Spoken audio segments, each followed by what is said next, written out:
Uma uIsrael esezophuma eGibhite kunezinhlupho ezilishumi. Angazi ke sithole bathini la. Ngoba ungathi wena sowuthetha ukudlula laba balawe. Izibetho ezilishumi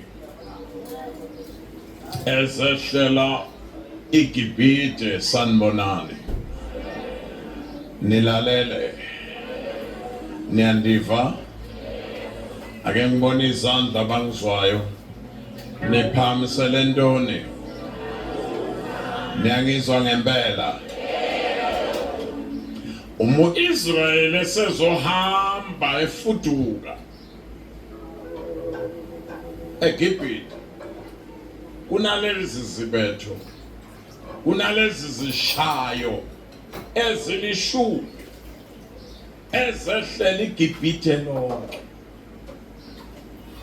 lese sifunda ngaso la isishayo seshagalolunye esika-9 ngizothetha ngaso lesi sika-9 onyakeni ka-9 eBuffalo City. Oh my God. U9 intoni la?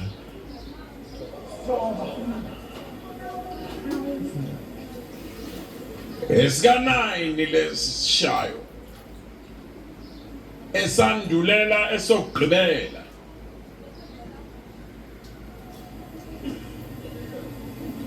njoba sezobuka kancane nje la ngakhohlwa thine ibandla lithi iBhayibheli uIsrael uyisibuko sethu. Come class, uIsrael uyintoni kuthi?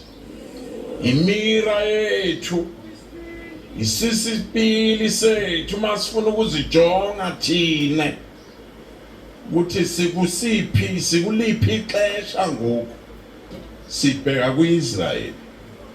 Once sabuka kuye siyazifumana ukuthi sikuphi. Ayifakali ke le nikhona sisipili sethu imira yethu bamba ke funda ke lokhu ngasasala umesezophuma uIsrael iGibhite lahlupheka uIsrael esezophuma kukhona izinto kwakhala iGibhite lonke kodwa bona bakhala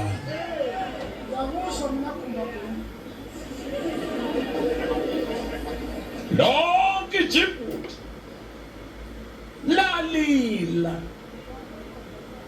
kodwa bakhe abakhala amagama abakhe baqonda ukuthi lezi zinhlupheko zisho uba sesiyahamba ya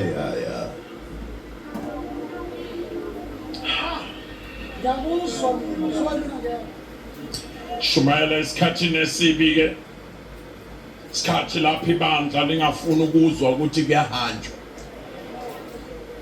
shumayela exesheni elibi lapho ibandla na ukhuluma ngokuthi uYesu uyabuya bathi akakazi ubuya ngoku shumayela esikhathini esibi lapho uYesu ethi maniqala nibone ezi zinto ezenzakalayo yazini uba unyana womuntu usesondele ngicela ukhuluma cela uthethe kupha ubuwa ikomela ubulabula into yalimaza uIsrael bafundisi into yalimaza uIsrael Jobe yinye waphuma eGibhite endleleni uIsrael ebheke eKenani Kwakhushwa amadoda phakathi kwa-Israyeli. Kwathiwa wayohlola iKenani. Alihlola abuya nezithelo zakhona. Iqhamu. Babuya nazo-ke. Wazidla u-Israyeli wake wadla iqhamu kodwa engakafiki ezweni leqhamu. Wathi u-Israyeli esehlane egqiba ukudliwa zinyoka la. Ehlushwa zinyoka na yonke into kodwa wadla iKenani yena engakafiki eKenani. Baba-ke nayo ke indawo. Abanye babo cela ke bopha i-seatbelt yakho ngoba ayina amen le ngizoyithetha. Abanye babo baneliswa ziziqhamu balibala yizwe. Abanye babo baneliswa ukudla izithelo. Bakhohlwa ukuthi abatshelwanga ngezithelo. Babetshelwe ngezwe. Namanje sizothi sila emhlabeni sidla izulu singakafiki ezulwini. Kodwa inkinga namhlanje kukhona abazolibala izithelo lezi uThixo azobasikelela ngazo. Athi ugqiba ukubasikelela ngezinto uThixo baqhoshela abanye abantu ngazo. Balibale ukuthi bona akubona abeyithelo kodwa bona bangabezwe. Ayivakali ke le. Ungakhohlwa u-Israyeli waphuma emhlabeni eGibhithe waya eKenani emhlabeni. Wayephuma emhlabeni eya emhlabeni. Thina siphuma emhlabeni ezweni. Kodwa ungakhohlwa asisesibo bezwe. Kukhona la siyakhona. Lena ke Jobe le ayilijabulisi ibandla nalamhla. Ngithi mina nothing wrong ngokuphumelela. Nothing wrong ngezinto okufanele uThixo asikelele ngazo. Kodwa ungalibali lezinto uze ulahlekelwe yizwe. Uyibhekise kimi le video ngoku ukuze nabayithengayo bayive kakuhle lento. uThixo uzokukhona abantu engizobakhulekela ngoku.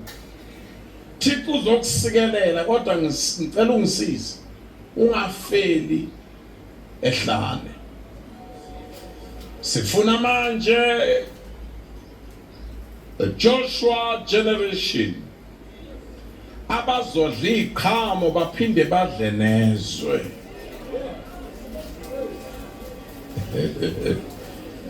Yeah, hey.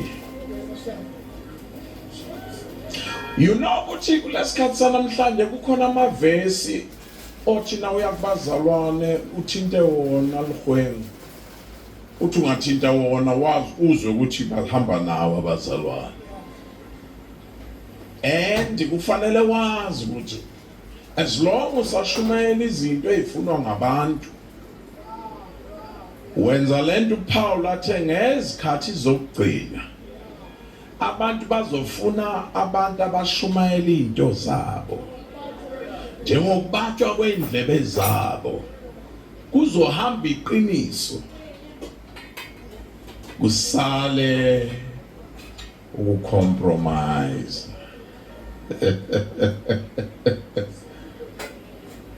Yabona ke nase compromise noma abantu sebedla izono kunzima ukubakhuza.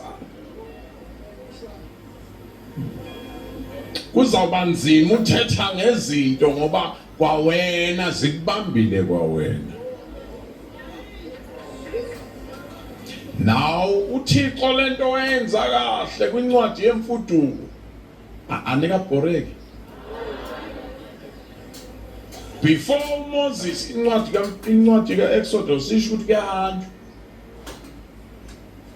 Now before kuzophunywa kwazala uMoses uyozobakhipha. Kodwa before Moses abakhiphe kwaqale kwakhishwa yena emfuleni. Ngoba ngeke ubakhipha abanye abantu ungakakhushwa wena uqobo lwakho. Wabazathi belahla izinto wena zikubambe. Faqale kukhishwe wena. Bengiyazi velele ukuthi ayina amen le. Nibone bazalwane, nibone bantwana benkosi. Ithelo sizoyithola.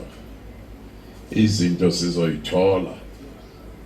Kodwa singabhostelani ngalezi zinto. Size sifele la.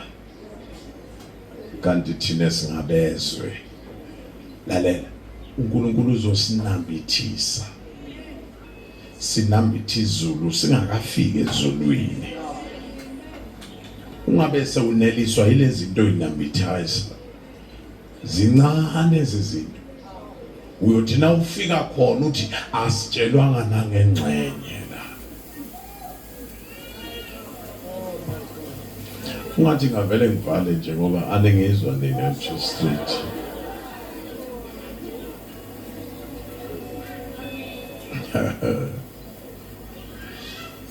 Asambek. uIsrael wayephuma kuphi bazalwane? Eya kuphi? Ikanana lisezulwini. Babephuma phi? Yabona uthulile ngizokukhomba ukuphakame bese usho wedwa wakhe. Babephuma phi? Beya kuphi?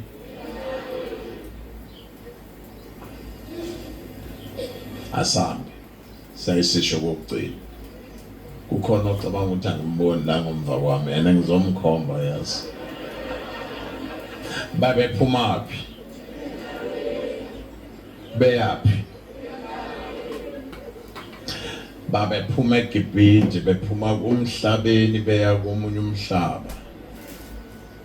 Bamba babephuma enhluphekweni beya empumelelweni yabo. Thina kufanele sidle kabili. Sidle siphume ezonweni siye empumelelweni yethu. Siphinde sidle siphume ezonweni siye ekhaya emazulwini. Ake ngibona bangizwile. Izandla ningehlisi ngifuna ukukhomba babili basho lento bengisho. Ungathi kwehlisa nabafundisi nje la. Away, amen. Thank you. Thank you. Sidla. Yo. Ungathi wengizwile kuphela asijike ipulpit ibheke kuwe kuphela. Nangu umuntu ongivayo. Thina sidla kangakhi abazalwane? Kodwa manje masingabi izimpumputhe. Kulokudla imfama. Kulokudla kokuqala. Bese silibala ukuthi kusekhona okuphezulu kwaloko kusa. uIsrael sezophuma inhlupheko ka9. uNkulunkulu ukhuluma noMoses. Phamisela induku yakho emazulwini. Zonke ezinye zenzeka uMoses eshaya u8 uhamba umbheka inhlupheko ka8 uthi washaya uthuli. Walishaya kwabanzima. Kodwa ku9 uthi wabhekisa phezulu.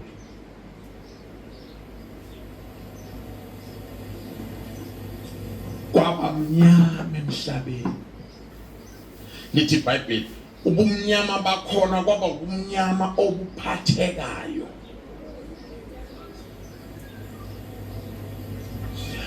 kwaba mnyama ngoba akekho wamuva la ekhona. Bahluleka ukubonana, ake nguhlebele, uyazi lobu umnyama sithola yilobu konke laba baya esihogweni ungathi ngabanikeza izinto, amavesi abazohlangana nezinto uma uye esihogweni. Ngathi ngakutshela ukuthi thatha ama-notes ezinto ozohlangana nazo na uye esihogweni. Very, very serious. Ngoba ngelilanga kusafanele phela sisho lonto. Yebazalwane masingakhohlisana. Akumelanga sikhulume nje ngempumelelo wonke emalanga. Abantu befa besihogweni. Basuke la kithi baye esihogweni. Singabanikanga ukuphila.